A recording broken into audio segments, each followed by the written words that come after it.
नमस्कार, मैं हूं सचिन। आप देख रहे हैं जो कहेंगे सच कहेंगे। तो आज हम लेकर हाजिर हैं कि व्लादिमीर पुतिन दिल्ली आए हैं। इस दौरे को ऐतिहासिक माना जा रहा है। पूरी दुनिया की नजर इस दौरे पर है। तमाम समझौतों पर हस्ताक्षर होने हैं, लेकिन पुतिन 2 दिन की यात्रा पर भारत आए हैं। दोनों देशों के बीच आपसी सैन्य संबंधों पर, व्यापारिक मुद्दों पर चर्चा होगी। लेकिन इस दौरे को लेकर लोकसभा में नेता प्रतिपक्ष राहुल गांधी ने जो कहा, वो देश की लोकतांत्रिक व्यवस्था के हिसाब से बेहद चिंतनीय और गंभीर है।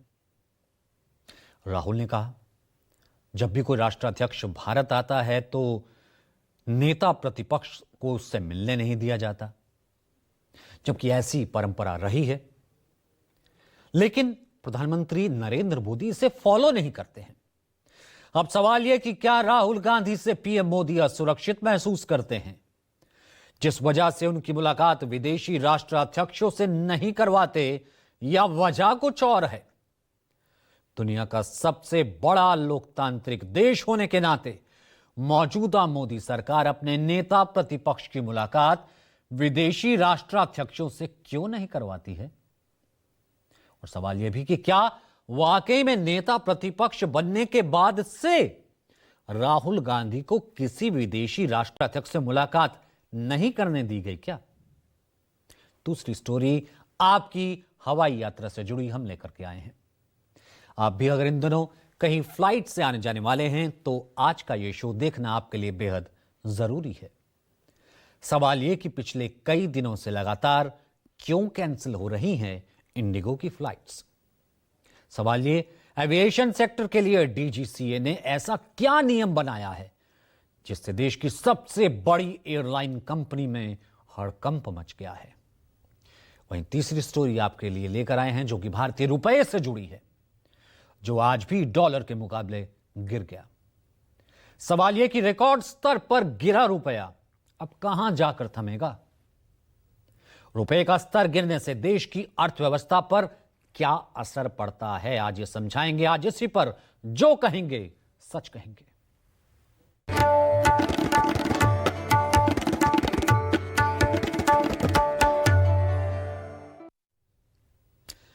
शुरुआत रूसी राष्ट्रपति व्लादिमीर पुतिन से करते हैं। अब से कुछ ही देर पहले, थोड़ी देर पहले व्लादिमीर पुतिन का विमान भारतीय सरजमी पर लैंड कर गया। उनकी अगवानी खुद पीएम मोदी ने खुद की।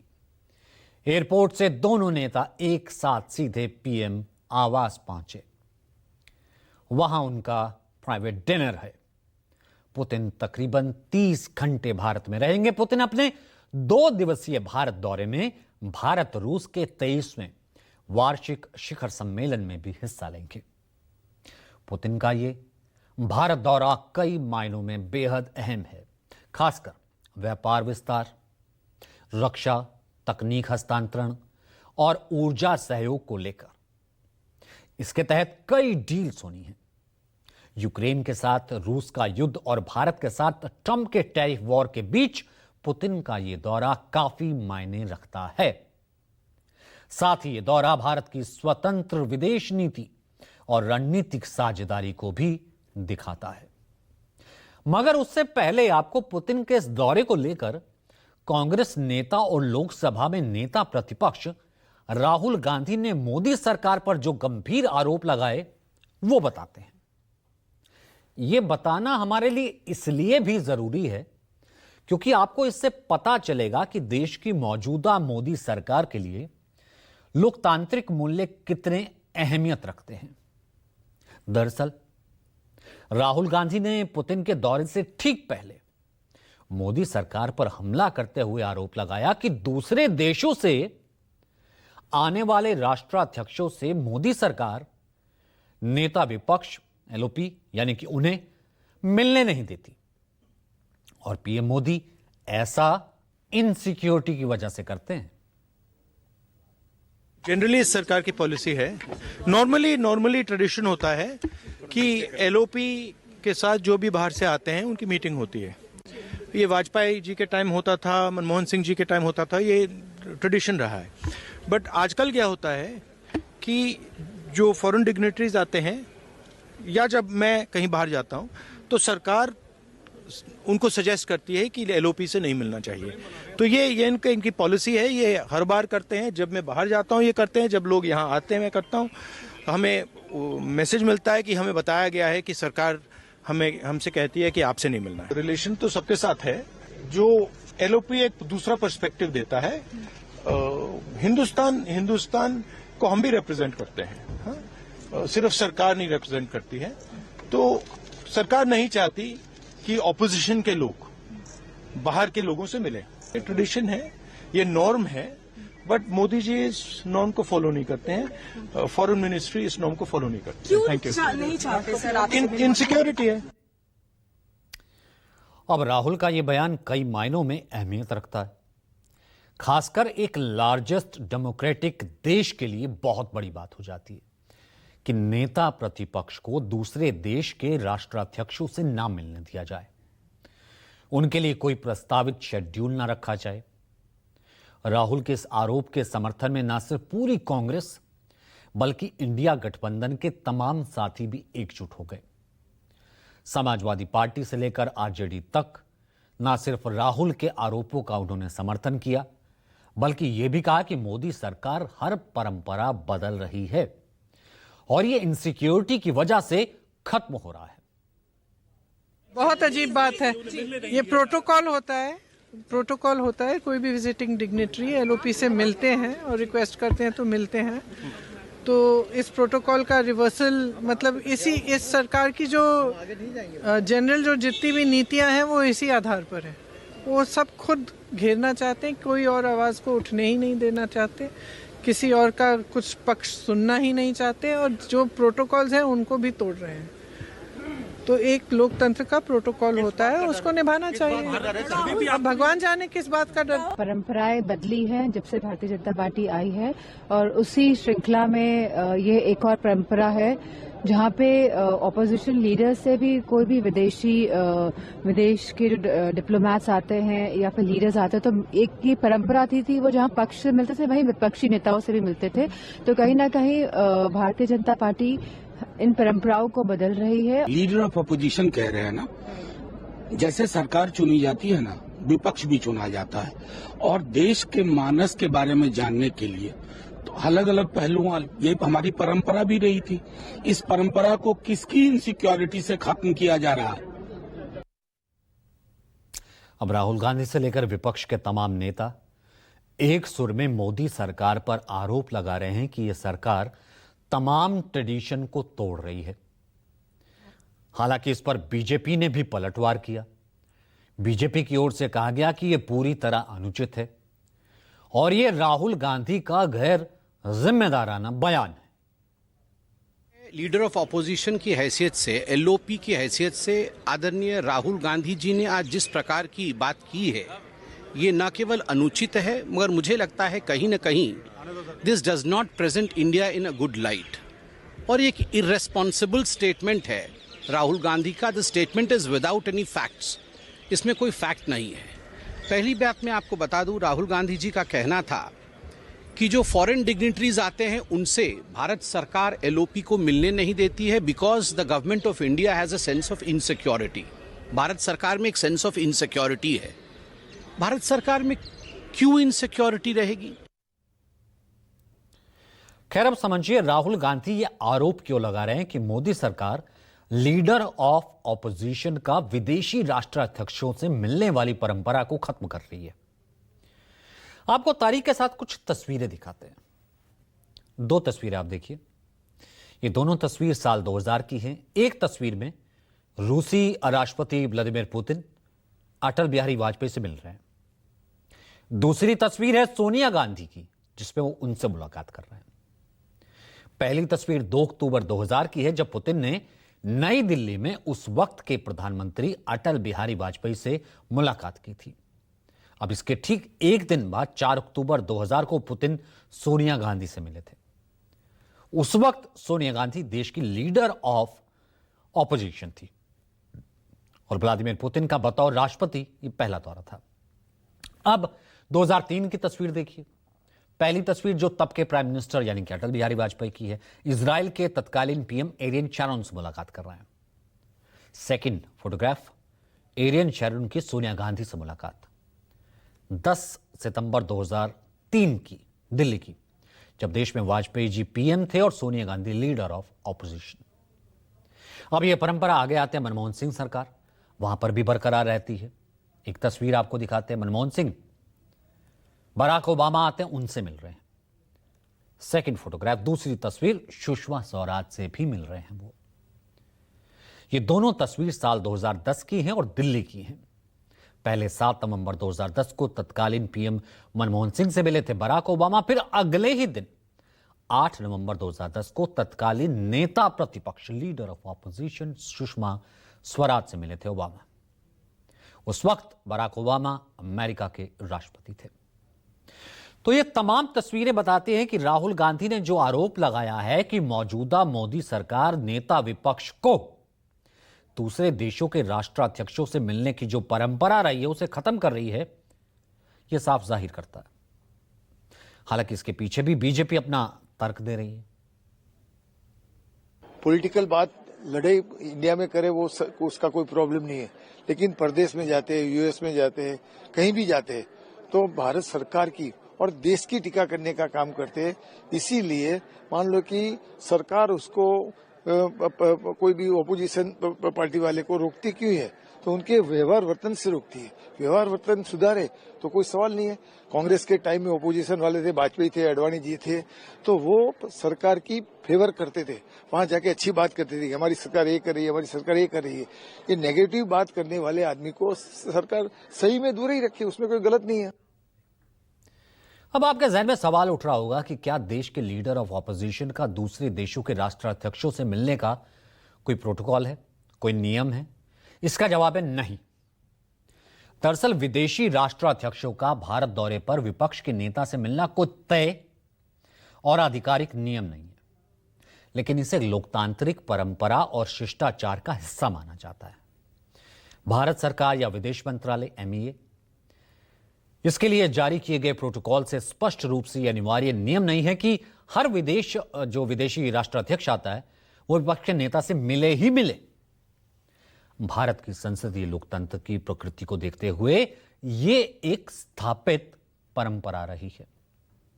चूंकि विपक्ष के नेता LOP भी संसद और देश का प्रतिनिधित्व करते हैं, लिहाजा विदेशी नेताओं की उनसे मुलाकात देश की राजनीति और विभिन्न दृष्टिकोणों की एक व्यापक तस्वीर पेश करती है।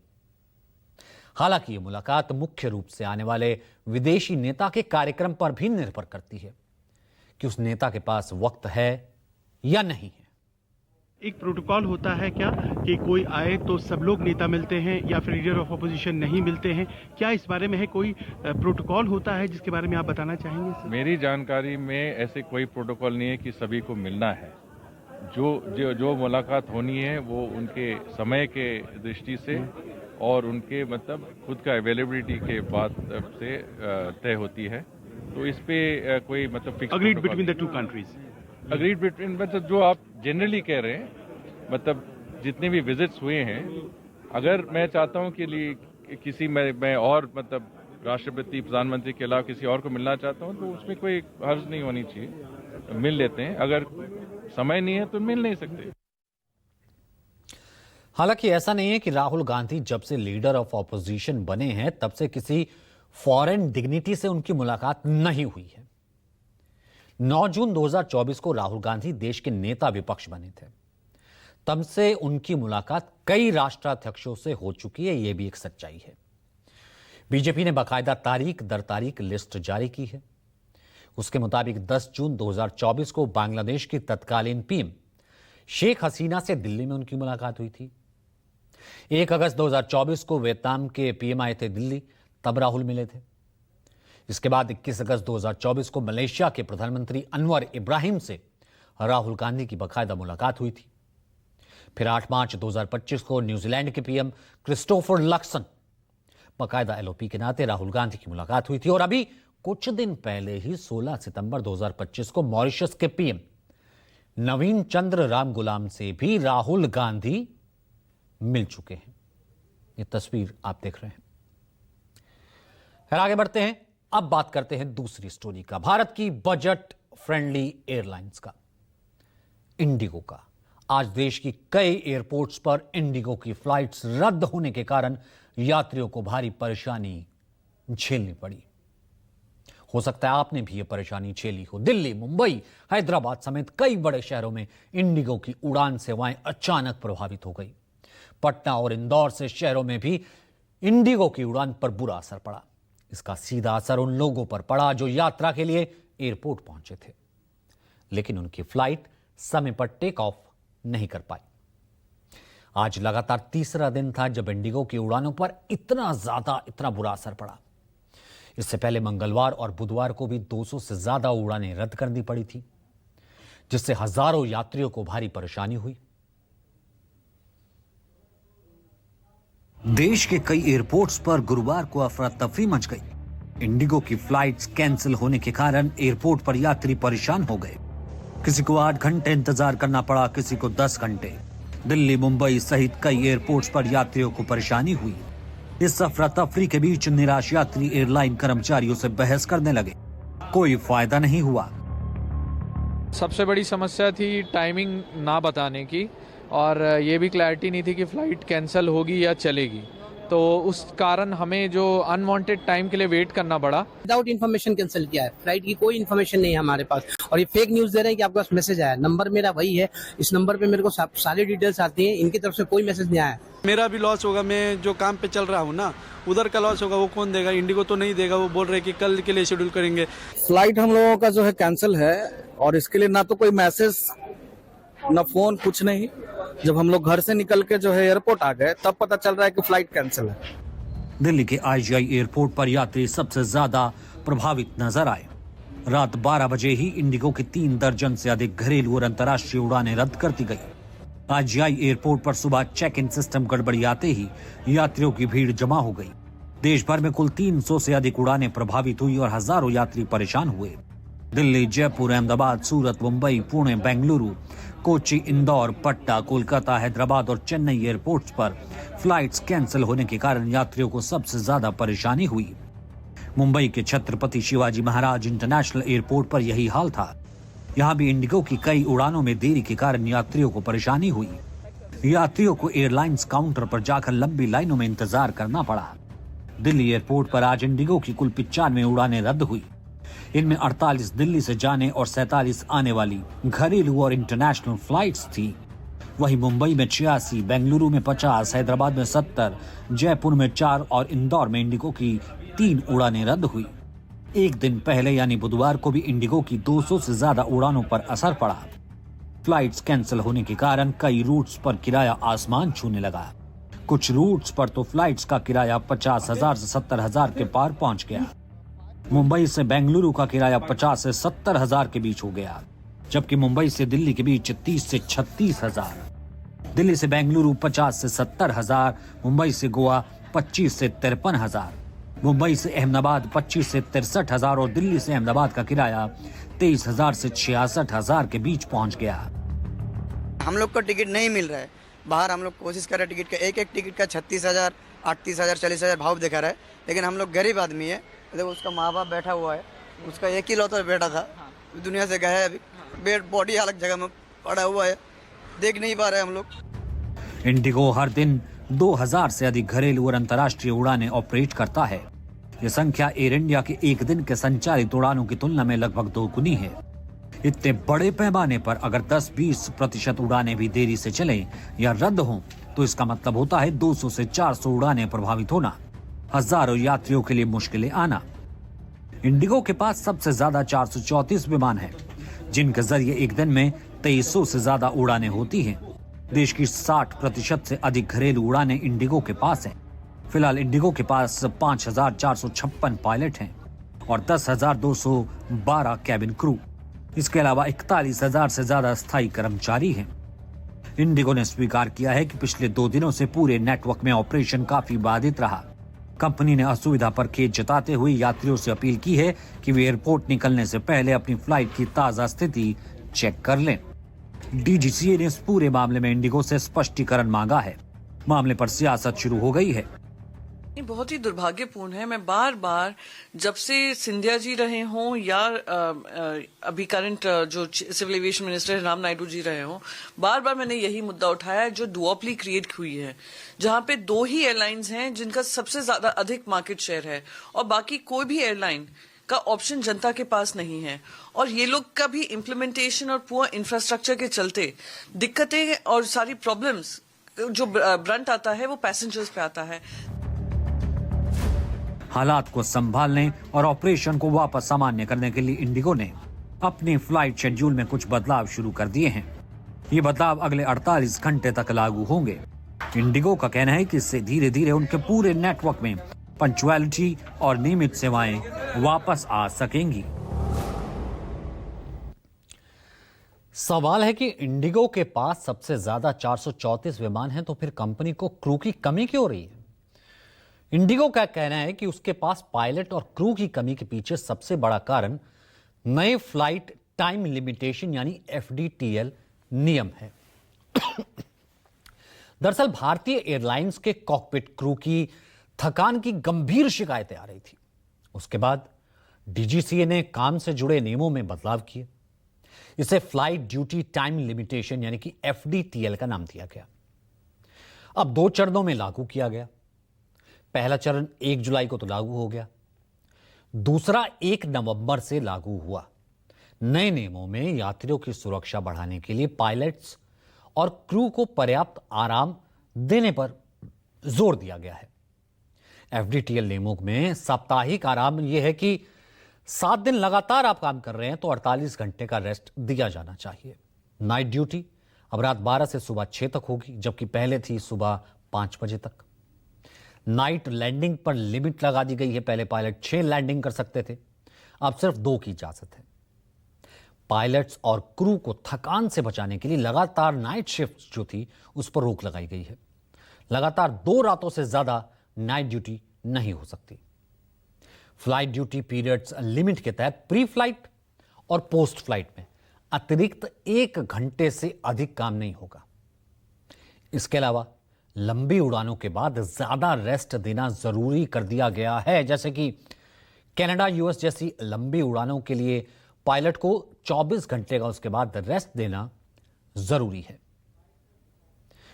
इंडिगो के ताजा की लिमिट है और 1 हफ्ते में 36 घंटे की फ्लाइट लिमिट है, 1 महीने में 125 घंटे और 1 साल में 1000 घंटे की उसकी फ्लाइट लिमिट है। इसका मूल कारण यह है, इस CAR सिविल एयरवर्दीनेस रिक्वायरमेंट में ये जो टाइम लिमिटेशन दी गई है, ये इस उद्देश्य से दी गई है जिससे पायलट को और क्रू कैबिन को समुचित आराम मिले, जिससे कि वो अपने पूरे होशे आवास में और मानसिक रूप से स्वस्थ होते हुए इन जहाजों को उड़ाए। अब इंडिगो के ताजा आंकड़ों के अनुसार नवंबर में भी कुल 1232 उड़ानें रद्द करनी पड़ी थी। इनमें से 755 फ्लाइट तो इसलिए रद्द करनी पड़ी क्योंकि क्रूज समय पर उपलब्ध ही नहीं था या फिर FDTL नियमों का पालन नहीं हो पाया था। यानी इन नियमों के कारण एयरलाइन कंपनियों के पास पायलट्स और क्रू मेंबर्स की अचानक कमी पड़ गई। अब लगातार हो रहे कैंसिलेशन पर DGCA ने कहा कि वो इस पूरे मामले की जांच कर रहा है और एयरलाइन कंपनियों के साथ मिलकर ऐसे कदम उठा रहा है जिनसे उड़ानों की देरी और जो रद्द होने की समस्या है वो दूर हो सके।